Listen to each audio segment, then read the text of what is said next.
I don't want to hear another one of you guys talk about Dak Prescott in the playoffs. Oh, playoff Dak. Because the absolute shitburger that I saw CJ Stroud put up today and still only lose by 12 points.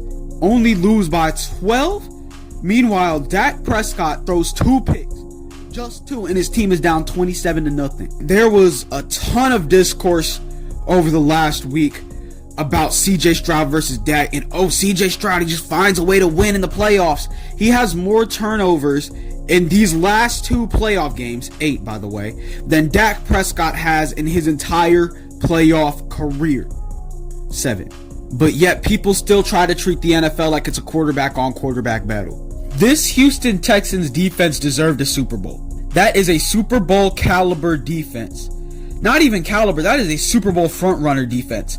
Quite possibly the best we've seen since the 2015 Broncos. A team who, by the way, was able to get a ring with Peyton Manning. 2015 Grandpa Peyton, who threw like 7 touchdowns and 16 interceptions that year. But CJ Stroud is so ass that they couldn't do anything with it. What, all they could do is beat a team without a head coach? Perennial first round exit Steelers? And I'm not even mad at CJ Stroud because I understand it's snowing, weather's weird. And I've also never really been under the impression that he's so super good to begin with. Like, even if you look at his rookie stats, right? The rookie of the year, he was so good. He had that one game against Tampa Bay. Absolutely amazing game. One of the best I've ever seen. But outside of that, he was just above average. As a lot of people do with young quarterbacks, they really want to shove them up into that superstar status before they've really done anything. And I mean, we saw that with Jaden Daniels as well.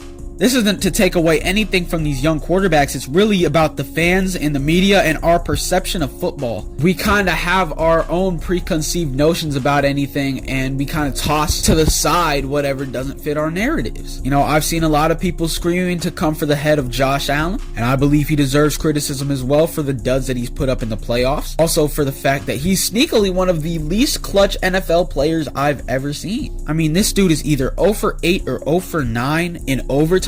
This man is 30 years old, has played in the NFL for the last 8 years, and has never won a game in overtime. And there's a lot of people pointing blame, pointing fingers. At which point does that finger have to turn back onto you? And I understand he's throwing to McCole Hardman, he's throwing to Brandon Cooks. That was a catch, by the way. I know his front offense hasn't really helped him out receiver wise since Diggs left, but still, at what point is it on you? And I think with a lot of quarterbacks kind of get the blame wrong, essentially. I spoke about it at the start, and we can come back to it, is Dak Prescott. You know, I might be a little biased as a Dallas Cowboys fan, but I feel like he gets a lot of unjust criticism for his playoff failures. When you look around, you see people, you know, hailing guys like CJ Stroud, Jalen Hurts. It's just like, oh, they know how to win. They just know how to win. And I mean, I could even concede that to Jalen Hurts.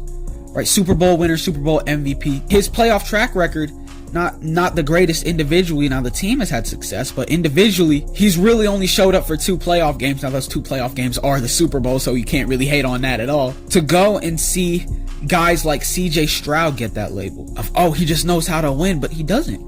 He's never made it out of the divisional round. He has more turnovers in 2 playoff games than most NFL quarterbacks have in their entire playoff careers. I mean, you even look at like Patrick Mahomes. He has 13 turnovers in 21 playoff games. Only 5 more turnovers in 10 times the amount of games. I'm going to say here, I'm going to say it right now. CJ Stroud is not the answer. What you want to see in an NFL quarterback, you want to see that steady growth. You want to see the improvement. And a guy who has declined every single year. If he had just like your standard NFL good rookie quarterback growth, he'd be chilling with the Lombardi right now. He'd be Russell Wilson at this point. Because if you look at the way a lot of rookies, especially in the past decade, have developed, is from being good as a rookie, it seems like he is allergic to growth.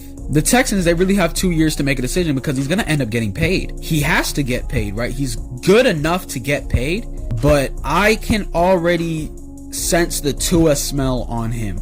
And absolutely nobody wants to have that Tua smell on them. You can try to get AJ Brown. You can try to get a running back. Just load up on weapons. But at the end of the day, your main problem is wearing number 7. And that's not a problem you want to have. All in all, time will tell time will tell if CJ Stroud comes back on his revenge tour or if he's just going to be that same rookie year one-hit wonder. But my main message here, my main point is wins are not a QB stat. They never have been, they are not, and they never will be. There's nothing more useless to sports conversation than a 1 or a 0 in the WL slot. I'm KayOnBroadway. That's my 10 cents because I'm way too valuable for tilt. And I'll catch y'all next time. See y'all. And we out.